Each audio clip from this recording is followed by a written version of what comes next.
454 cubic inches, 510 pound-feet of torque, 450 horsepower from a naturally aspirated pushrod V8 in 1970.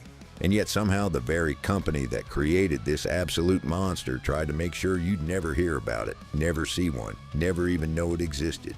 This is the story of how General Motors created one of the most powerful production engines in American history, then immediately tried to bury it 6 feet under. What's the first thing that comes to mind when I say Chevelle SS, the LS5, maybe the legendary L78? How about the LS6? Never heard of it? What if I told you that for exactly one model year, Chevrolet built an engine so powerful, so completely over the top, that it made everything else look like a grocery getter, and then they killed it. Not because it didn't work, not because customers didn't want it, but because it worked too well. The LS6 has always fascinated me. I'm not entirely sure why, to be honest. Maybe because of its almost mythical status among muscle car enthusiasts. Maybe because of the engineering insanity required to extract that much power from old-school technology. Or maybe because the whole story feels like a Shakespearean tragedy. You know, brilliant creation meets corporate politics, meets insurance companies, meets its untimely demise. So with that out of the way, let's rewind to 1969. Nixon's in the White House. We're about to put a man on the moon. And the muscle car wars are reaching absolutely ridiculous levels. I mean, come on, we're talking about an era where manufacturers were literally lying about horsepower ratings, not exaggerating them, mind you, underrating them. Imagine that happening today. Tesla announces the new Model S Plaid makes 500 horsepower. Wink, wink. It actually makes 1,000, but we can't tell you that because reasons. During this period, General Motors had this thing called the 400 cubic inch rule.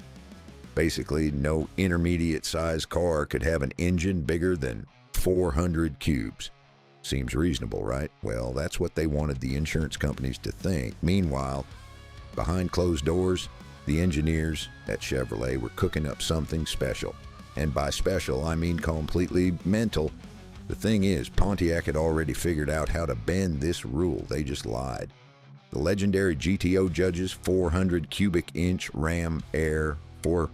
Yeah, that was actually 403 cubic inches. But who's counting, right? Oldsmobile did the same thing with the W30. Buick jumped in with the Stage 1. Everyone was cheating. It was like steroids in baseball, but with cast iron blocks and forged pistons. But here's where things get interesting. In late 1969, GM basically threw their hands up and said, fine, you want big blocks or you got big blocks. The 400 cubic inch limit, gone. Poof, vanished. And the engineers at Chevrolet, well, they'd been waiting for this moment. Little did anyone know, they'd already been working on something truly special. Enter the LS6. Now don't get confused here. This isn't the modern LS6 that powered the Z06 Corvette. No. This is the original, the 454 cubic inch monster that would become the most powerful engine Chevrolet ever put in a production car. At least officially. We'll touch on that later because, oh boy, that's a rabbit hole we don't have time for today. The LS6 started life as the LS5, which itself was already a pretty serious piece of hardware. 454 cubic inches, 10.25 to 1 compression, 390 horsepower, respectable numbers even by today's standards. But the mad scientists at Chevrolet weren't satisfied. They wanted more. They always want more. So what gives? How do you take an already powerful engine and make it even more insane? Well, you start with the heads. The LS6 got special closed chamber heads with massive 2.19-inch intake valves and 1.88-inch exhaust. These things flowed like nothing else GM had ever produced. We're talking about airflow numbers that wouldn't be matched again until the mid-'80s. Then you move to the camshaft. The LS6 cam was absolutely mental for a street engine. 520 inches of lift on both intake and exhaust.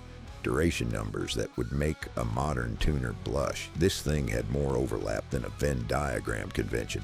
At idle, it sounded like someone had awakened an ancient god, which in a way, I suppose they had. Compression got bumped to 11.25 to 1. Yes, you heard that right. 11.25 to 1 in a street car. In 1970, this thing needed premium fuel when premium actually meant something. We're talking about real 100-octane leaded gasoline, not this watered-down 93-octane stuff we get today. The LS6 would literally destroy itself on modern pump gas. How's that for progress? The intake manifold was a work of art, a massive aluminum dual plane design that looked more at home on a race car than something you could theoretically drive to work. Though let's be honest, if you were driving an LS6 Chevelle to work in 1970, you were either the coolest person at the office or about to be unemployed. But wait, there's more. The LS6 got a special Holley carburetor, 800 cubic feet per minute of fuel, atomizing goodness. This thing could drain a gas tank faster than a teenager drains their parents' bank account. Speaking of which, fuel economy? What fuel economy? You'd be lucky to see single digits if you actually used what this engine was capable of. The bottom end was built like a bank vault, 4-bolt main bearing caps, forged steel crankshaft, forged aluminum pistons, heavy-duty connecting rods. This wasn't some fragile exotic that needed to be babied.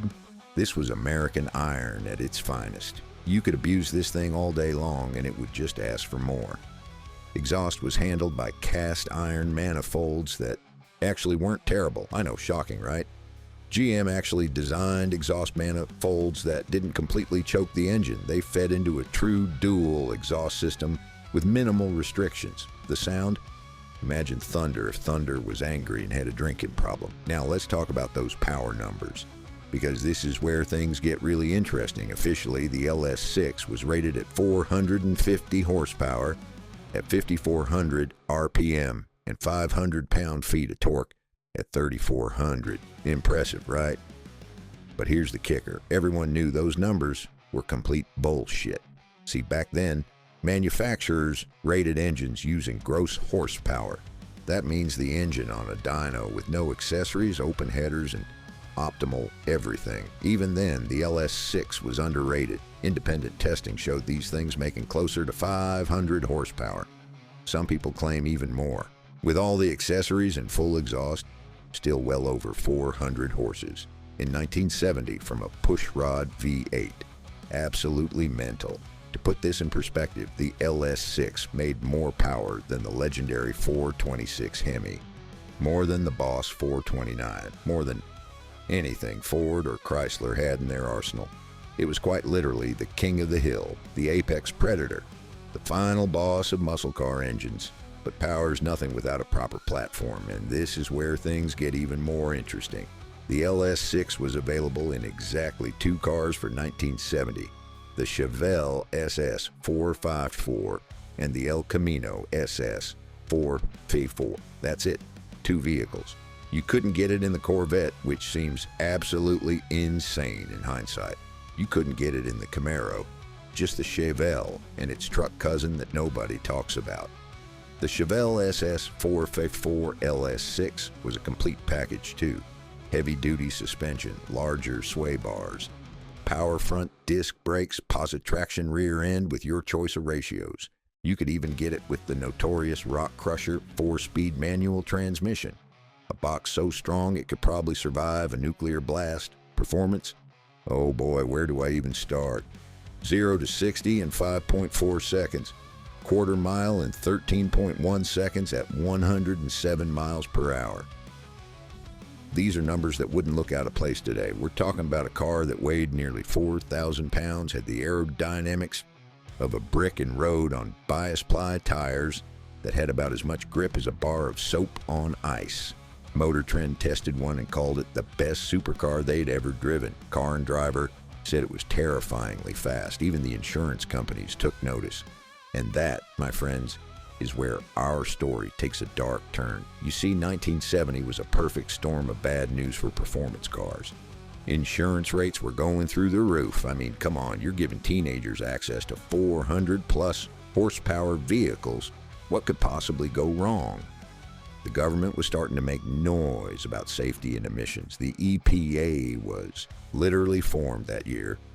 And then there was the fuel crisis looming on the horizon. General Motors saw the writing on the wall. The party was over. The muscle car era was coming to an end, and the LS6, well, it was just too much. Too powerful, too expensive to insure, too likely to get GM in trouble with regulators. It had to go. But here's where things get really suspicious. For 1971, the LS6 was officially continued. Same engine code, same basic design. But mysteriously, the power dropped to 425 horsepower. Now, GM claimed this was due to lower compression, 9-to-1 instead of 11.25-to-1, to meet upcoming emission standards. Sounds reasonable, right? Well, not quite. See, people who actually owned 71 LS6 engines started comparing notes. The compression was lower, sure, but the heads were the same. The cam was the same. The intake and carb were the same. So where did 25 horsepower go? The answer is nowhere. It was still there. GM just changed how they rated power. For 71, manufacturers switched from gross to net horsepower ratings. Suddenly, overnight, every engine in America lost power on paper. The insurance companies were happy. The government was appeased. And enthusiasts were confused as hell. It was brilliant in its simplicity. Can't build powerful cars anymore? No problem. Just change how you measure power. The 71 LS6 was even rarer than the 70. Estimates say only about 400 or so were built. Some say even less. Finding one today is like finding a unicorn. A very expensive, very powerful unicorn that drinks gasoline like it's going out of style. And then, just like that, it was over. No LS6 for 72. The highest performance 454 you could get was the LS5 with 270 horsepower. 270 from 454 cubic inches. I mean, come on, that's just sad. It's like watching Muhammad Ali work as a greeter at Walmart. Sure, it's still Ali, but it's not the same. But wait, there's more to this story. You see, GM didn't just kill the LS6. They tried to bury it, pretend it never existed. For years, decades even, GM barely acknowledged the LS6. No retrospectives, no anniversary editions, no victory laps. It was like that X you don't talk about. The one that got away, or in this case, the one you pushed away because the insurance companies made you. There's actually a conspiracy theory, and I love a good conspiracy theory, that GM deliberately underproduced the LS6 to create scarcity. Think about it. They knew regulations were coming. They knew this engine wouldn't last. So why not make just enough to say you did it, but not enough to cause real problems? It's brilliant if true. Evil, but brilliant. The numbers back this up too. In 1970, Chevrolet built about 4,000 LS6 equipped vehicles. 4,000. Out of nearly 60,000 SS Chevelles produced that year. That's less than 7% for supposedly the ultimate engine option. Either demand was incredibly low, which seems unlikely given the performance, or supply was deliberately constrained. Pricing might have played a role too. The LS6 option cost about $260 over the base SS 454. That's about $1,800 in today's money. Not insignificant, but not exactly breaking the bank either. For the performance gain, it was actually a bargain, which makes the low production numbers even more suspicious. Here's another interesting tidbit. Dealer allocation for LS6 cars was weird. Some dealers got multiple cars, others got none. There doesn't seem to be any rhyme or reason to it. Large dealers in major markets sometimes got shut out completely, while small-town dealers might get 2 or 3. It's almost like GM was deliberately making them hard to find. And then there's the documentation, or lack thereof. GM has always been pretty good about keeping records, build sheets, production numbers, that sort of thing. But LS6 documentation, spotty at best. Nobody seems to know exactly how many were built. Estimates range from 3,500 to 4,500 for 1970. That's a pretty big spread for a company that supposedly tracked everything. Even more interesting, the marketing, or again, lack thereof. You'd think GM would want to shout from the rooftops about having the most powerful engine in America. But LS6 advertising was almost non-existent. A few magazine ads here and there. No TV commercials, no racing program. It's like they built this incredible engine and then didn't want anyone to know about it. Now, you might be wondering why GM would do this. Why build something amazing and then try to hide it? Well, I have a theory. GM knew the end was coming. They could see the regulatory tsunami approaching. The LS6 was their last hurrah. Their middle finger to the establishment. Their way of saying we could have done this all along, but we chose not to. And now that you're taking it away, here's what you're missing. It's actually kind of poetic when you think about it. The LS6 represents the absolute peak of the original muscle car era. The moment right before everything changed. It's like that last perfect day of summer before school starts. You know it's ending, so you make it count. Meanwhile, what happened to all those LS6 engines? Well, that's where things get really interesting. Many were destroyed in the cash for clunkers era. Can you imagine crushing an LS6 Chevelle for a $3,000 credit toward a Prius? It makes me physically ill just thinking about it. Others were raced and blown up because, of course, they were. You don't build a 450 horsepower engine in 1970 and expect people to drive it responsibly. These things were born to race, born to run, born to die young and leave a good-looking corpse. Some survived, though, hidden away in barns and garages, covered in dust, and forgotten about for decades. Every once in a while, one surfaces. Original, unmolested, low mileage. When they do, the muscle car world goes absolutely crazy. We're talking six-figure auction prices. Sometimes more. The reproduction market has exploded too. You can buy every single part needed to build a brand new LS6 today. NOS blocks still turn up occasionally. Reproduction heads, cams, intakes, everything. It's like the engine that wouldn't die. GM tried to bury it, but enthusiasts kept digging it back up. There's something beautifully American about the whole thing. Corporation builds insane engine. Government says no more insane engines. Corporation kills insane engine. People spend the next 50 years bringing insane engine back to life.